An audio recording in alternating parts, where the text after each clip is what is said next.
Well, hello, hello, hello. Hello, everybody. What's going on? Hello, hello, hello. Hello, everybody. What's going on? Hello, hello, hello.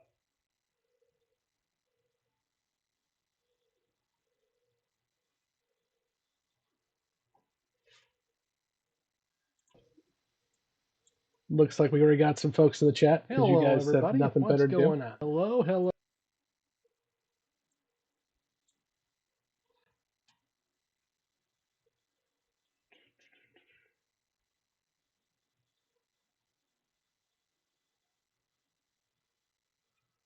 I'm trying to figure out my audio here.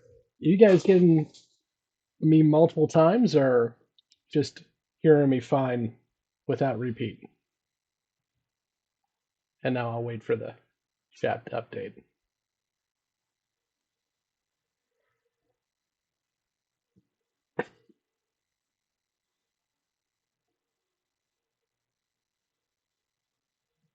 No echoes. Awesome. That's what I like to hear. All right, well, welcome everybody. Good to see you all in the chat. Mega, good to see you, buddy. I see I'm helping you procrastinate again. That's great. We got Mike in here. We got David. We got Pedantic. Ha ha ha. I know who that is. Let's see.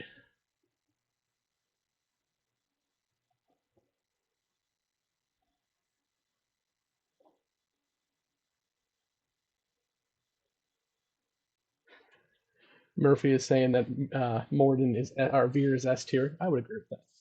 I would absolutely agree with that. I think maybe that's another thing we can do with the newbies for our season one recap, which is going to happen on December 11th. Maybe we're going to have to do a little side character and main character tiering to see where our folks think they fall in. Well, I call one of our one of our hosts calls themselves pedantic, so I thought you were one of our hosts, but maybe you're not. Maybe you just happen to use the same terminology. Could be. Okay, so we're going to get started here in a few moments, guys. What we're going to do is commentary on Legacies, which for the Gray 17 crew is episode 21 of season 1 because we are using the HBO Max uh, show order. So we have just recorded our thoughts on Babylon Squared, and that will be released in a few weeks. And then this weekend, we're going to be recording our thoughts on Legacy. So I got to watch it anyway. Figured I'd watch it with you all. I will tell you that I haven't watched Legacies much since I probably first saw it back in '94. As I've said many a times, season one is not my favorite season, and so when I go through and binge the show, I tend to pick and choose episodes of season one to watch before I dive into season two, and this is not one of them. So I probably haven't watched Legacies in quite a few years, and I absolutely haven't watched Legacies, interactively like this ever. So I'm looking forward to seeing how I feel about Legacies, and also, of course, I'm looking forward to see how the newbies feel about Legacies when we record with them this weekend. Also, uh, I've got some amazing news that I'm not going to share here, kinda, but we have a very big cast interview that is going to drop on Monday. It will be in our podcast audio, which is linked below anchor.fm/Gray17 podcast, and it will be here on YouTube. So if you hit the subscribe and notify button, which I'm guessing all of you already have since you popped in as soon as I went live, you will be notified when that interview comes up.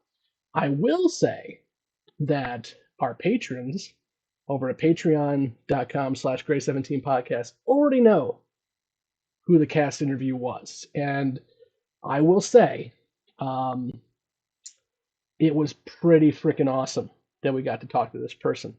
It was something that we were working on for quite some time. This person was amazing. You get told not to meet your heroes. Well, I met one, and I was not disappointed. So I'm looking forward to you all hearing or watching that interview on Monday. But I'm not going to announce the person until we surprise everybody with the drop. But it's a big one.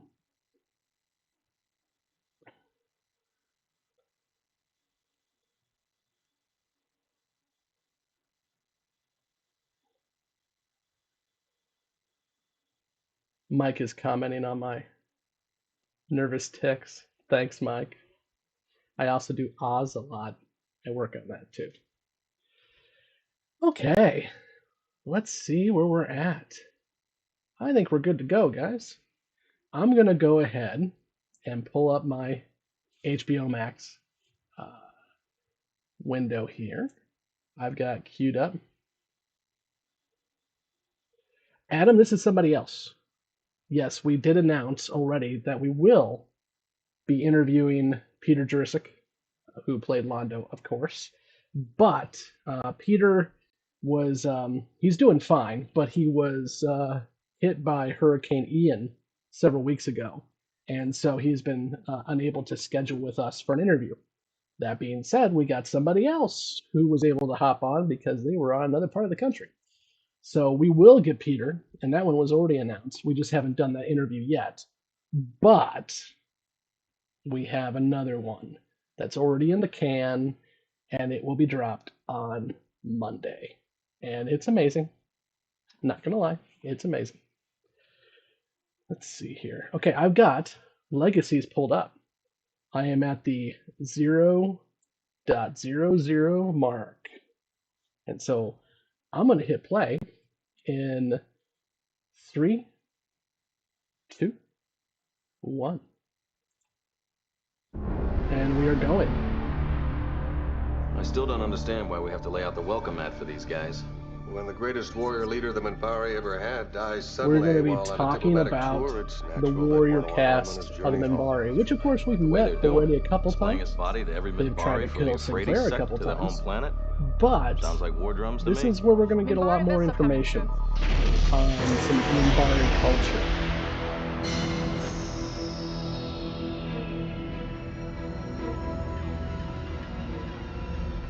It's always good when Minbari Cruiser comes to say hello. A war cruiser. A war cruiser. Never thought I'd see one of those again. Oh, you can hear my audio? Stay in formation. Hold on. Expect me up. I'm pausing then. Hold on. Because I don't want to get the YouTube people to hurt me. Yeah, I get you, Adam. Hold on. Something's going on. What's going on? I wonder. Desktop. Ah, there we go. I'm using OBS for the first time, and it's pulling the desktop audio. Yeah, I got. Thank you, guys. I think I fixed it. I'm gonna hit play again because I don't want Warner Brothers coming to get me. And I think I fixed it. So let me know if I did. How about now? Can you all still hear the audio or not? I'm going to pause it again. I'm at 55 seconds. Let me know in the chat if you could hear that. You could hear Sinclair's buddy getting blasted into Star Fury.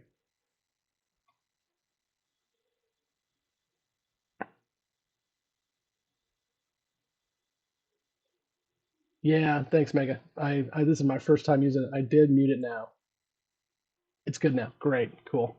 I'm learning as I go, guys. I'm trying some new stuff. Hi, Catherine. Got nothing better to do on a Wednesday night? Okay, I'm going to restart, guys, because that was a fun little 55 seconds of goofballing. I'm just going to go back to 0, and we're going to hit play again in a 3, 2, and a 1. So I'm restarting. And now you can't hear it, but I can, so we're all good. Yay!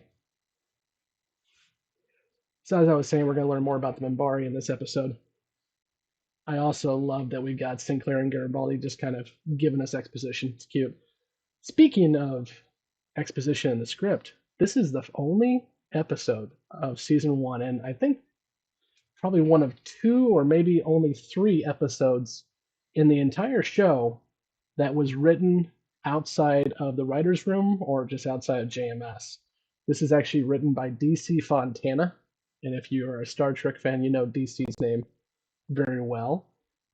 She wrote two episodes in season one, this and War Prayer, but this one was freelance, as JMS said, so it was done outside the writer room.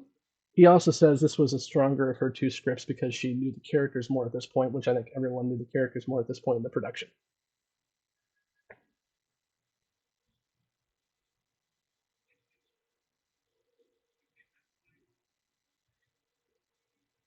Mike, that's a good question on the timestamp.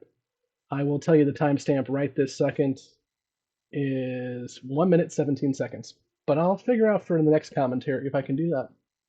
I'll try.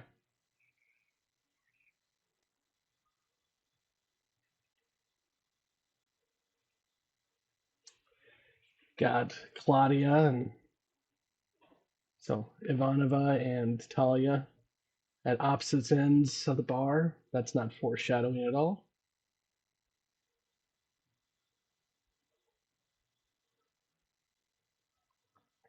Now that is an awesome hat. I want that dude's hat. I think it'll go with my Earth Force polo or hoodie.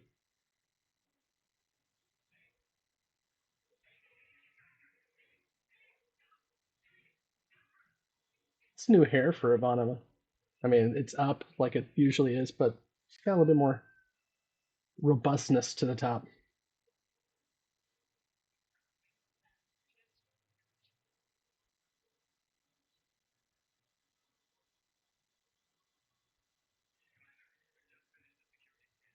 Everyone's got good hair in this episode. Look at that little tuft in the back going on our CNC friend that we haven't really met yet.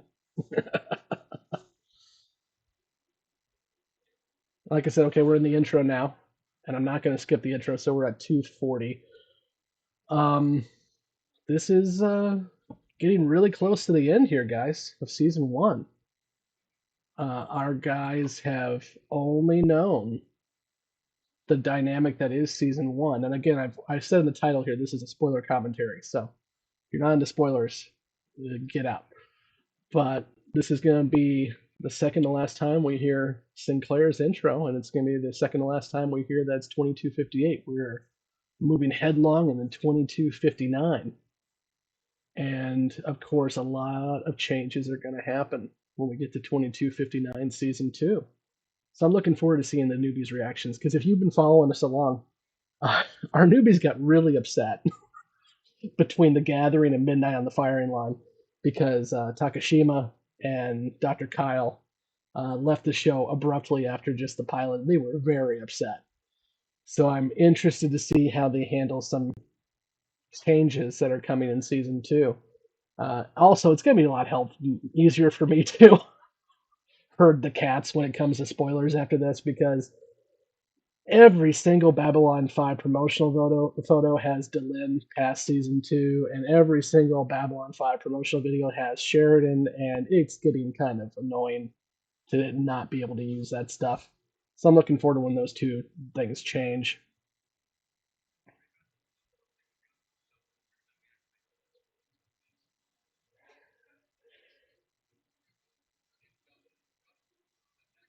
This is a big point. Hey, Naroon! And Mega, I agree. I love Naroon. Naroon's story arc is a great one in this series, and I really do love that we get to watch him kind of grow from season one all the way to the end. JMS also said that one of the reasons too why this is a better showing for DC Fontana than War Prayer is he felt that the director of this episode was a better one as well too. He flat out said that he thought the direction was better here.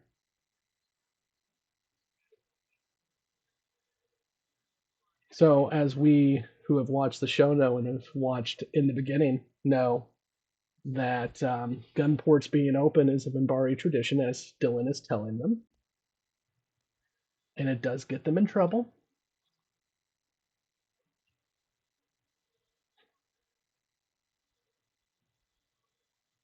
Emily on our team jokingly says, "I'm just here for Dylan." So I'm looking forward to her reactions to this episode because it's obviously very Dylan heavy, and I love the fact that Dylan is. She tells him how to do the job, and just says, "You will join me." The CGI keeps getting better and better as time goes on, and we're still only in season one. I'm looking forward again to seeing the reactions as we get into a lot more CGI heavy stuff in seasons three and four. John specifically has been very hard on the CGI of this show, but they're figuring stuff out. Not only are they figuring stuff out for the show itself, but they're figuring stuff out as a 90s TV show when most shows are still using models for sci-fi. I mean, Star Trek, up until a little bit in the Dominion War of Deep Space Nine, Star Trek is 100% models. Okay, maybe I'm wrong. Maybe there's a couple of CGI shots, but nothing like this. So they're learning as they go. Adam, I kind of agree on that. That you would think the gun ports being open would be kind of known since we found out 10 years ago, and that's why the Minbari War started. But I wonder too how much information is given out by the Minbari on this stuff. And of course, you know, assumptions are made on both sides, the fog of war and all that. But yeah, it's probably mainly just there because we want to make sure that the audience knows what's going on. Somehow they never met any jumpy aliens before they learn why the gun parts are open are a bad idea. Yeah, and yes, Murphy, I agree. Much better when they get the second shoestring for their budget in season two. Well, and JMS has said this first season the episodes were made for under 700 grand. And again, I keep referring back to Star Trek, but that's the other big space opera show on when this was on. An episode of Deep Space Nine at the same time was getting $2 million an episode, so it's a huge difference. There's always ceremony and propaganda.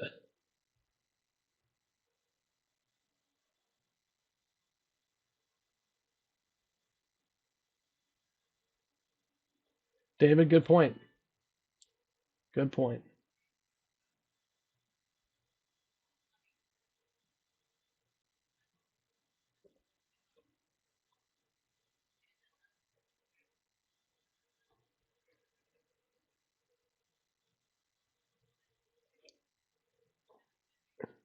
Oh, hair's down. Jesse's gonna be happy. Jesse was one of our team who really was not a Ivanova fan at the beginning, but she has definitely come around, and we joke that there are two Ivanovas. There are the hair up Ivanova and the hair down Ivanova.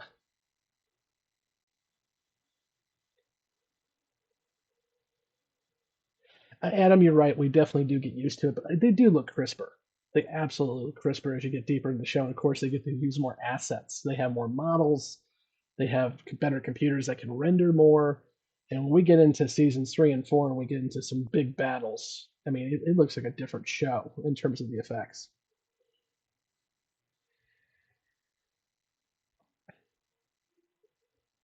Dylan's looking very pensive.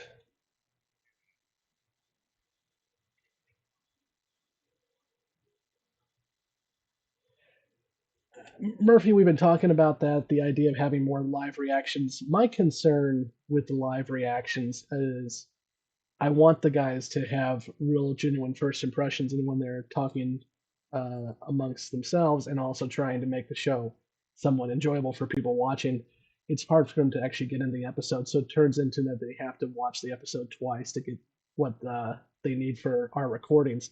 But I will say we are definitely planning on doing more live events with everybody. They just may not be reactions. I think that was a one and done unless we can figure out a better way to do it. Oof. Okay, that just threw me off. I thought my audio got jacked up again. Thanks, Talia.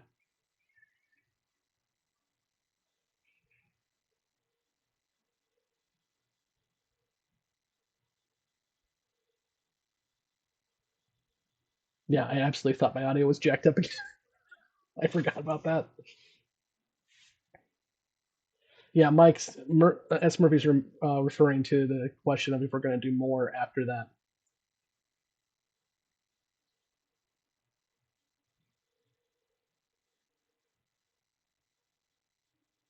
It's actually really disappointing we didn't get much Talia in season one or in general, because I think that's a disservice to the character and to the actor. But there's a lot of stuff behind the scenes on that.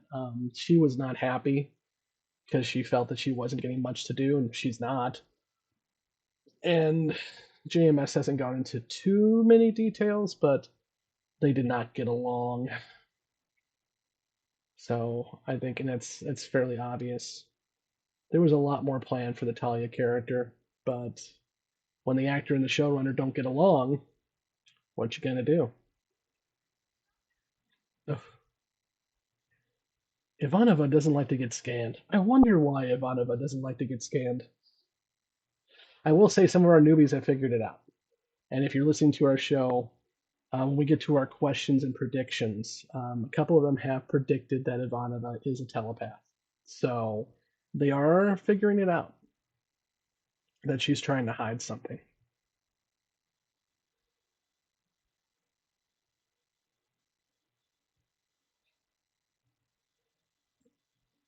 Murphy, you may be correct on that, limiting the number of people, but we got 10 people, and I like to keep them all busy. I like to give them all opportunities to interact with you all because I think all their personalities make this show what it is. But also reading the chats, I think the whole point of doing these live things is to interact with you all. It's much more fun to do this when I'm not just talking to myself, and I guess the same for our guys too.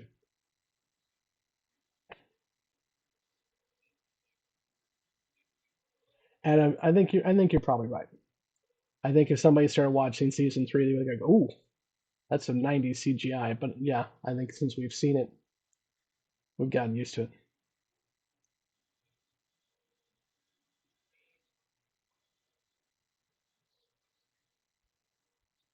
Oof, that's not true. You've taken orders by several people already.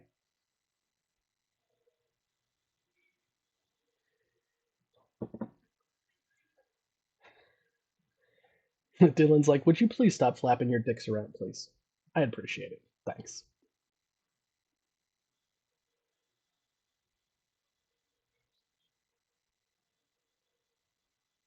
Adam, I haven't seen that one. I'd have to go do some more digging. I don't know if I hate to even talk about this because it's crappy that actors have to deal with this, but it's what happens in TV and movies. But I haven't seen anything that said that it was the studio wasn't happy with her looks or anything like that. I think she was thinking that she deserved more of a role. And JMS has said that she was signed for a 13 episode contract like most of the guest stars. And we've discussed this before. This is why we don't see Londo and Jakar and Delin and Talia and all the episodes because they're on minimal contracts to save money. And I think she wasn't happy with that. Hey, Benway, thanks. We really appreciate the support. We are having so much fun doing this, and we continue to say it, but we were not expecting anything like we're receiving. I will say we just had our biggest week ever in terms of downloads and plays on the audio and the YouTube podcast, and we are expecting an even bigger week next week based on what I said earlier, and that is we're going to be dropping a very surprise and exciting cast interview on Monday. So I think that's going to get some new people into the fold as well too.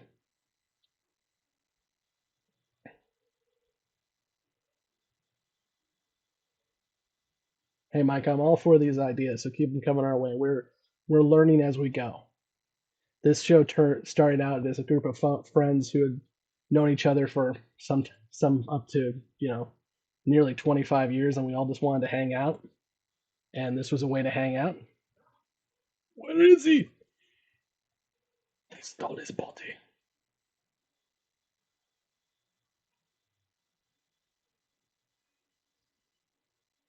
That's not good.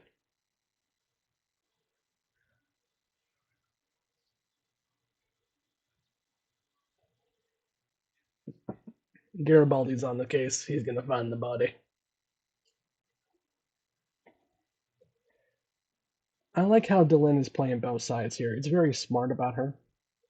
She's no huge fan of the warrior cast, but she also knows that she has to make Neroon feel like he is getting her support because she's being torn by both sides. The role of an ambassador, the role of a leader. And now she's putting Neroon in his place.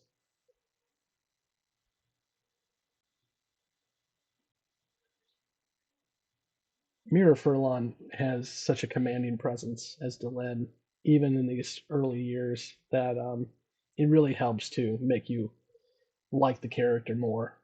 A lesser actor would not have been able to pull this off. Yeah, Garibaldi's got some things to tend to. And her hair's up again. This is like up, down, up, down, up, down.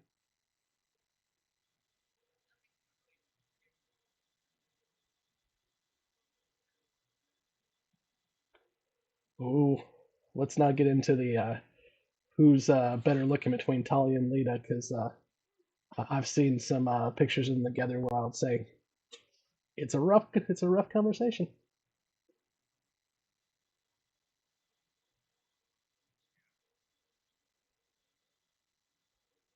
Yep, David, I think you're right. She had other opportunities, of course. It's hard to sign on to a long show like this and make everyone happy. So it happens in other shows too. There's a reason why Tasha Yar was only in the first season of TNG, and there's a reason why Jadzia Dax was killed in season six.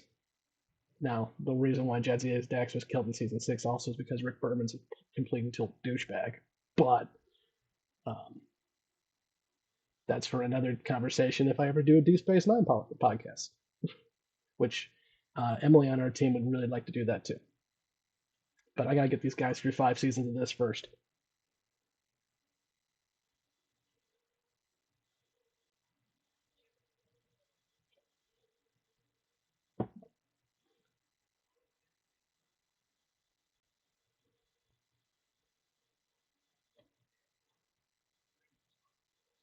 Oh, home guard got mentioned. Justin's gonna have a field day.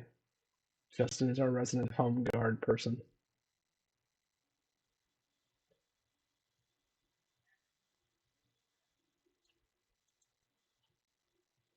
Gee, I wonder what she's building there.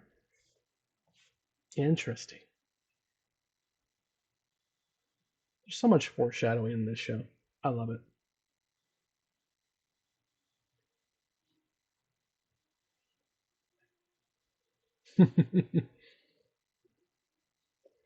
Well, David, I think so too because Tillman was on the pilot, so I think you're right. And when she didn't come back for multiple reasons as well, then he moved to a different character and kind of merged things together. JMS had a lot of trap doors built in to where if somebody had to leave, there were ways to move things along and shuffle the deck a little bit. I mean, Takashima was going to be the control character, and that obviously changed because Takashima left the show after the first pilot.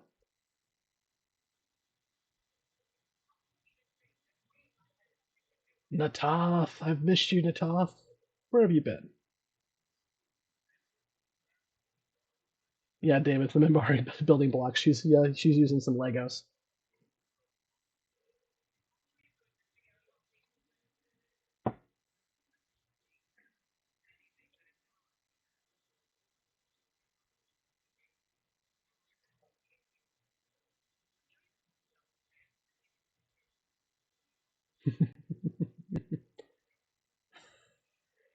Our first true interaction with the Pakmara. We've seen the Pakmara, and my first ones have joked about the Pakmara, but now the newbies are going to meet the Pakmara.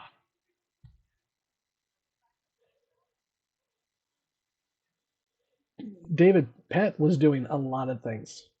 The same year that B5 The Gathering was produced, she was the stunt double for, oh my gosh, I'm blanking on her name right now. The stunt double in Jurassic Park. She also had an acting career that was already having her doing a lot of stuff.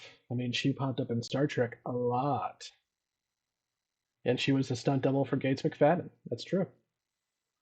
So she had and still has a very robust acting career and stunt career. So uh, she had other things she could go with, and then of course she was able to come back later on.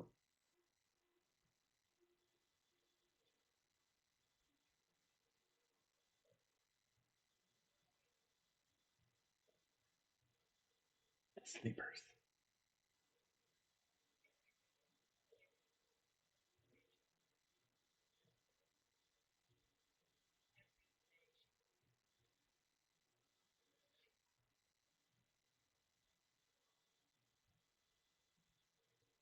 I can't think of a more terrible way to go than to have a steady decline in your own life and personality and finally just getting to a point where you just can't do it anymore.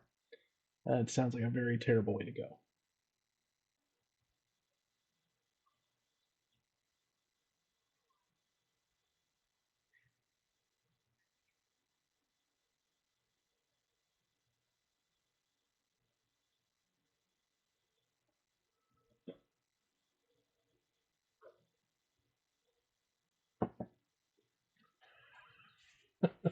Because you know she's not going to notice you stole the link off her own hand.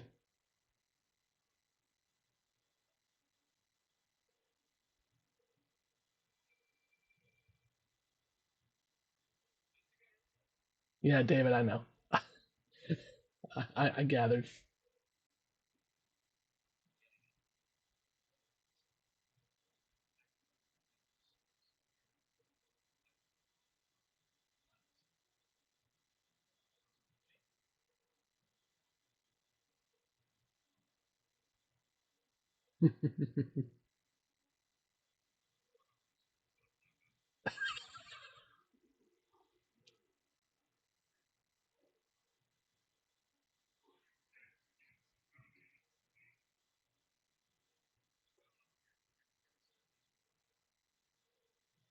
I love the bones in the background.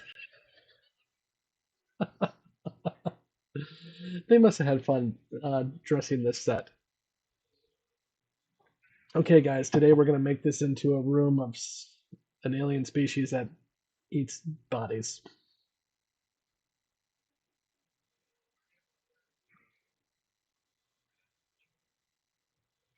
I joked when we were watching TKO that there's a Pakmara in the audience, and I'm just thinking, okay, well, so if one of the guys goes down for good in TKO, they know where they're going to get the bodies moved to.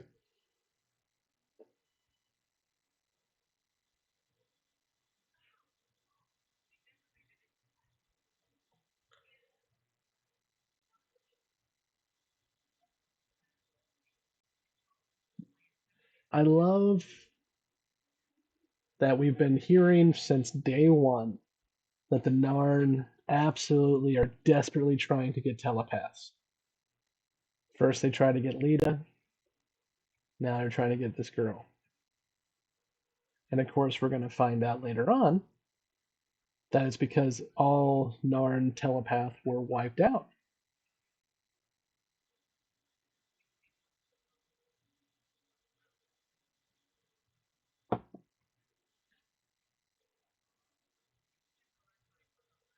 Yeah, David, we it didn't wind up in the TKO episode that we just dropped today, but we did discuss Zima. And according to JMS, Zima did not pay anything for that advertisement. It was just a joke that the set dressers put in there and became an obvious, excuse me, an obvious thing in the background.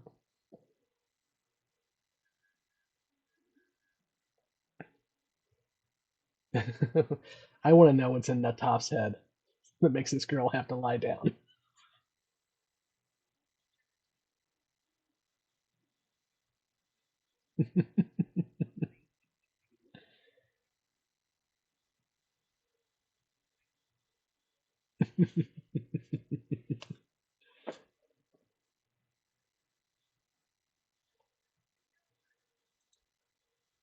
not supposed to do that.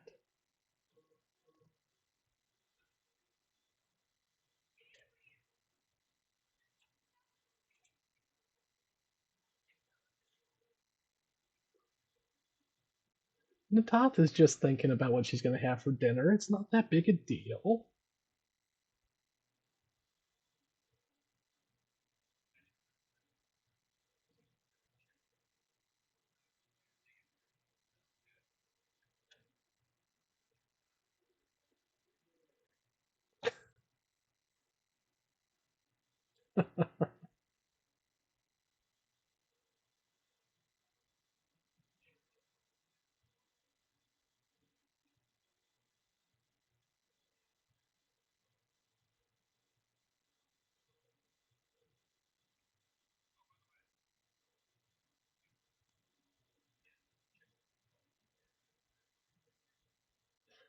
Everything tastes like chicken.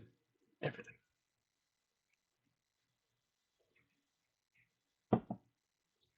Sinclair's trying to hold back a smile.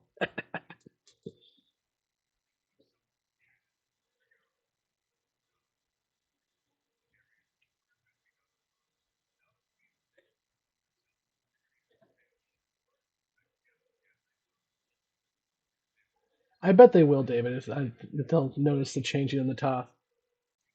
They're pretty perceptive on that kind of stuff. And unfortunately, um, that change is not going to be for the better because the actor um, just didn't play the role. And this is coming from JMS again, and I agree. The actor just didn't play the role as well as the original one did. And the reason why this actor from the top is going to change is because she just didn't do well with the makeup and the context. She got tired of it. I don't blame her. It's a lot of prosthetics.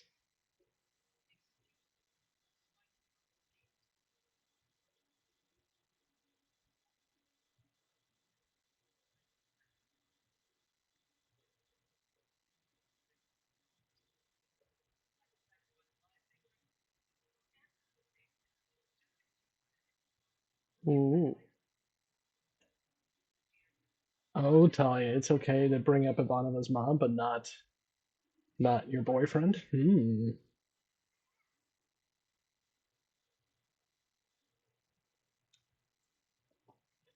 Yes, decide your entire life right now.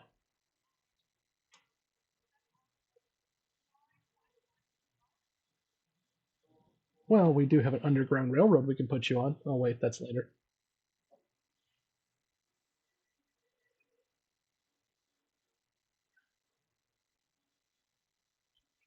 I'm pretty sure it's still dicey nowadays, Adam.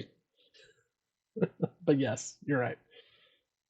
And also, I think truly it was the contacts. If I remember right, reading a couple different interviews, it's just those contacts, those red contacts are painful, especially if your eyes just can't get used to them.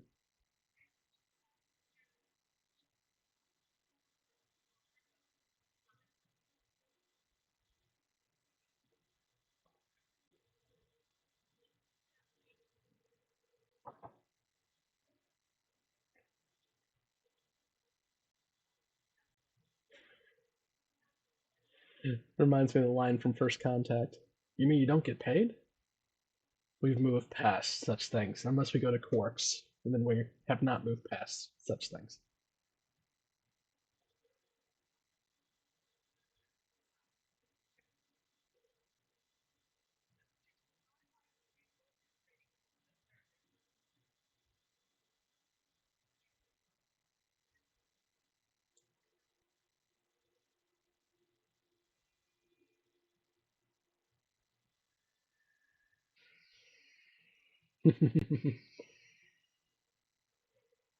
You gotta love the Triluminary. It basically can do whatever the plot calls upon it to do. Find out if you have Minbari DNA, Triluminary. Make some warrior Minbari get frozen in their where they stand, Triluminary. Change your species, Triluminary.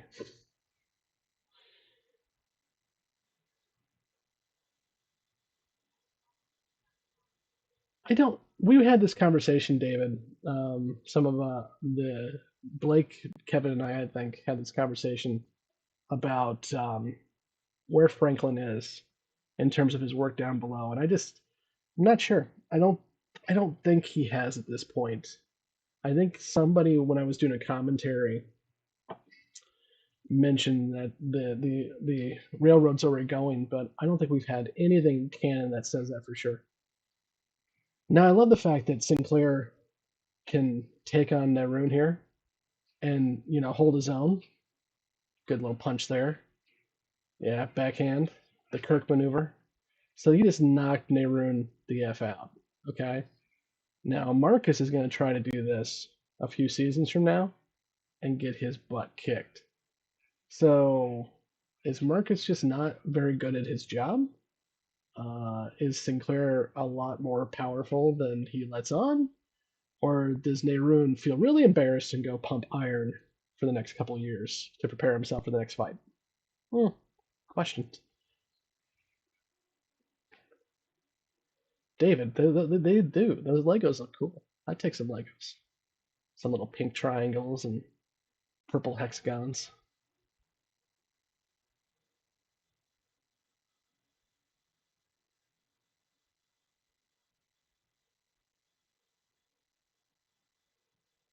Oh, hey, Murphy. Yeah, he's not trying to kill Sinclair, but do you really think he would just let himself get punched out like that? I think uh, I think Sinclair probably couldn't have done that much damage. That's true too. That's true too, David. He's not using the staff here. He's just taking swings. That could be a good point. I still question the power set here.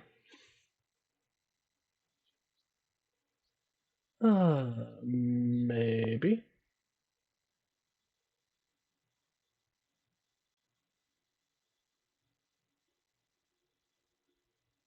Hmm.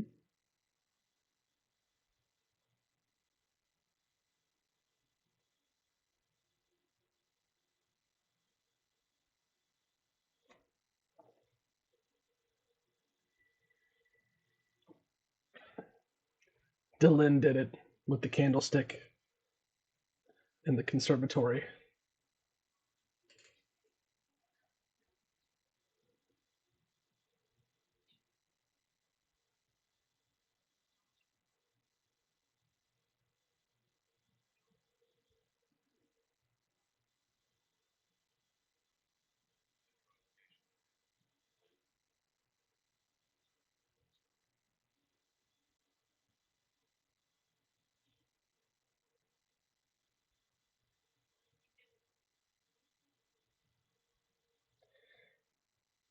Knowing what we know about Dylan and her very much involvement with the Earth Minbari War, this makes even more sense. She's still trying to atone for what she did, and part of that is to help one of her friends who had to become a warrior like her at the end.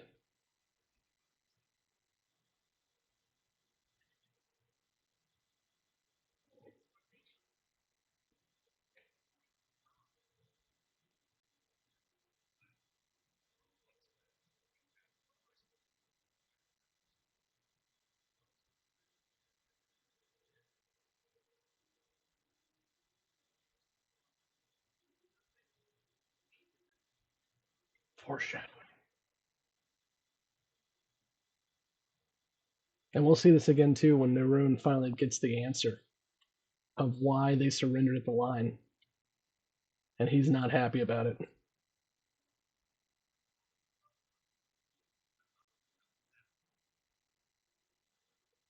Agreed, Murphy. Agreed. She's, to use a very terrible analogy, she's playing chess while other people are playing checkers. Big stick beats the tie. I like that. See, this is a really good looking shot here, guys. You've got some good lighting effects. got some high resolution of the station. They're definitely getting better.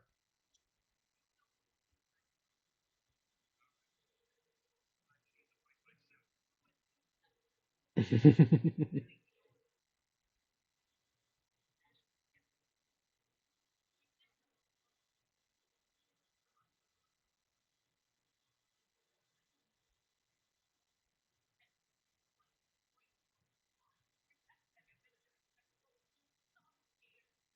had to wag that dog.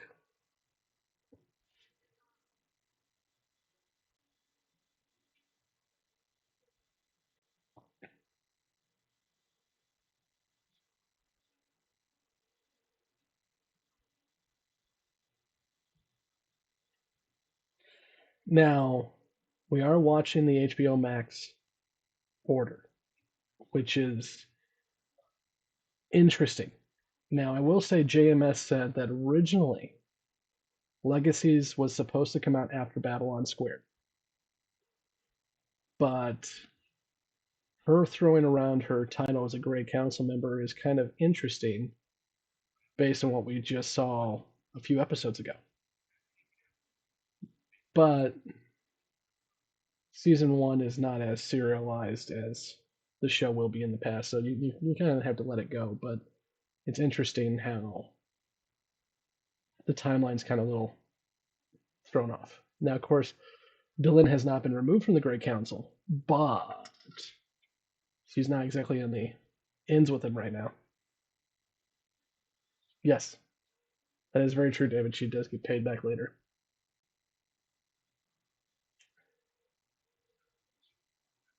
No, they're getting along. They're apologizing to each other.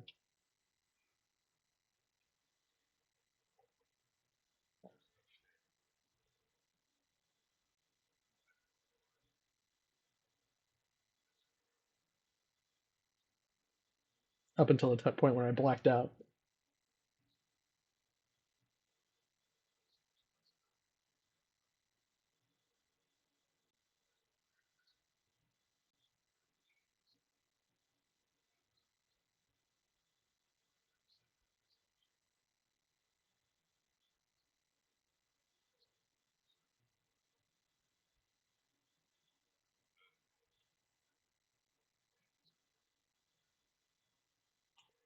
Now, in my head canon, this is one of the reasons why he is able to become Ranger One, is because he ingratiates himself with the Minbari in part because of honoring what it came before.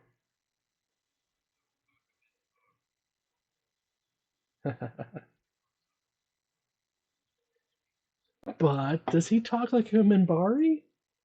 Or did Minbari talk like him? Hmm. Hmm.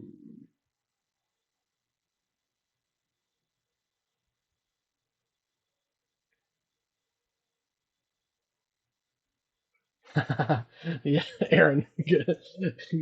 I just watched War Without End 1 and 2 because we just recorded Babylon Squared last week. And I've gone on my way not to watch ahead. Some of the other first ones on our team have started binging again, but I'm not binging. I'm watching week to week, and this is the first time I've watched Legacies in years. But I did watch War Without End for obvious reasons, and I miss Marcus. I'm looking forward to having Marcus back. When trying to understand what Ranger One's saying, you have to look in a mirror and stand upside down.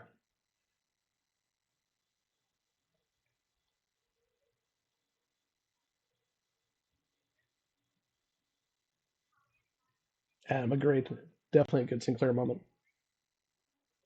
And watching of this season, the way I have with the newbies and watching with their interactions and discussing every episode with them, I have gotten a lot more respect for Sinclair. I never was an anti Sinclair guy. I just was never a major fan, but I think he's done as a character a really good job this season. Now, I will say our friends over at Babylon 5 for the first time, Jeff and Brent, especially Jeff, because he was on our episode of TKO, which was released today, is not a fan of Sinclair. He thinks he makes a lot of leadership mistakes, but I disagree.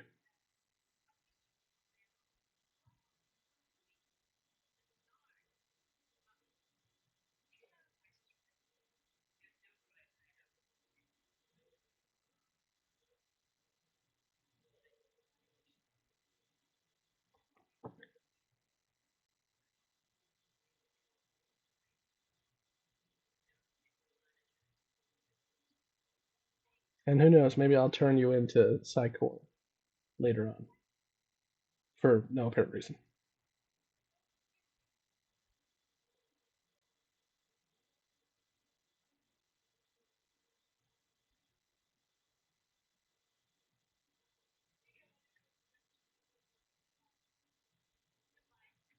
David, I haven't edited our episode of Voice in the Wilderness yet, which is a two-parter. We did it all in one episode, but I haven't actually put that together yet. I need to this weekend. I'm slacking off. Yes, I do all the editing too, because I'm sick.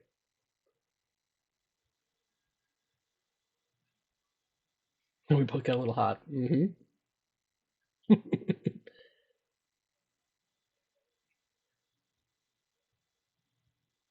The first date.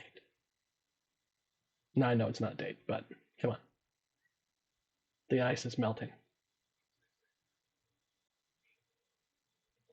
Jesse's gonna love that interaction between Talia and Ivanova because Jesse is 100% sold that Ivanova is bi, which she is, and 100% sold that her and Tyler are gonna get together. Talia are gonna get together, which they kind of are. So Jesse's right on the ball with that, and she's gonna run with that scene.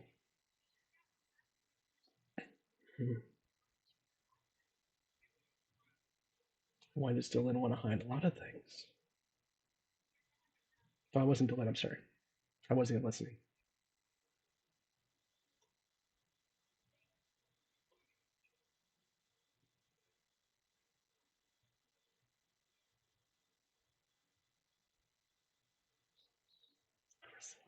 So it was Dylan. Yeah, that's right. Why was Dylan hiding close for Chrysalis? I don't know. We'll find out next week.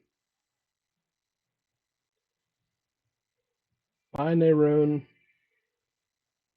I wonder if we'll see Nehruun again.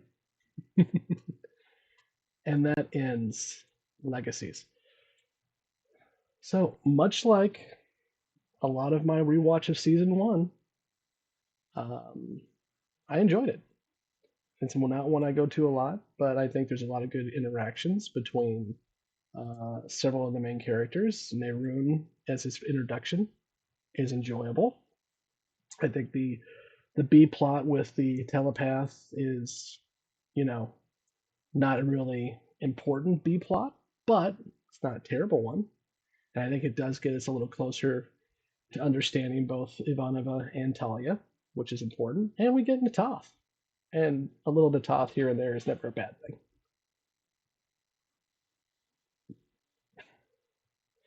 Yeah, this is why, Murphy, I try to call out everyone who's speaking, because I know some people, I mean, some people mistake me and Blake sometimes too. Uh, but honestly, I don't know now. Now you got me second guessing. I think it's Jessi. I do think it's Jessi. Because there's some stuff we've already recorded that you haven't heard yet where she reiterates it. So I do think it's Jessi. But, I wouldn't be surprised if it was Emily too. They both pay attention to that kind of stuff. Corey says, I often wonder what events would have been with Sinclair not leaving the season, going to Zahadum. Okay, well, Corey, I will tell you that we're going to do a whole bonus episode on what would have been. And that's because JMS put out the original synopsis of the entire show. He did it with a special script book that came out. If you bought 14 of his script books, it had most of his scripts from the show. The 15th book had that special write up. And I got to tell you, it's different. It's very different. For one, it's a 10-year plan, not a 5-year plan, and it's two shows, not one.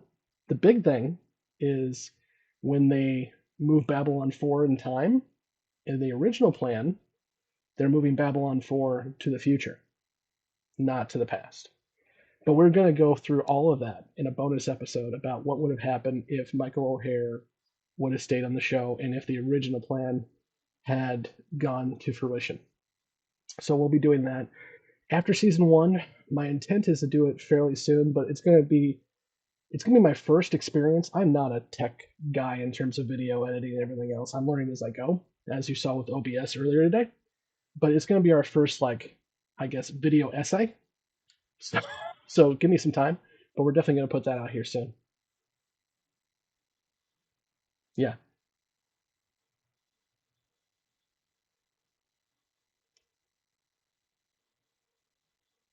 David, what were you going to ask about?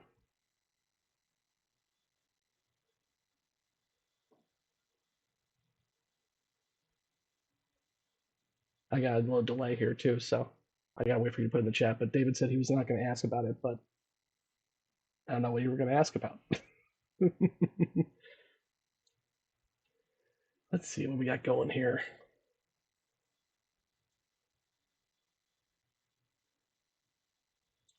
Well, I'll give David a minute to catch up with me. But aside from that, I really do appreciate everyone joining us for this another commentary. My goal is to have these for every episode. I'm a little bit behind, and it's not always going to be me. Sometimes we'll have commentaries with the other first ones.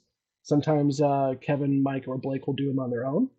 But we're going to hopefully have a commentary for every single episode of B5 before this is all said and done. So hold me to that. But I really do appreciate you guys taking the time to join me on this one. The next one will be Chrysalis. We'll do that probably next week. I'll be traveling. I'll be traveling most of next week, but I hopefully will be able to do this for Chrysalis, and then we'll start filling in the gaps. But a couple of things to keep in mind, reminders. Hey, David, welcome.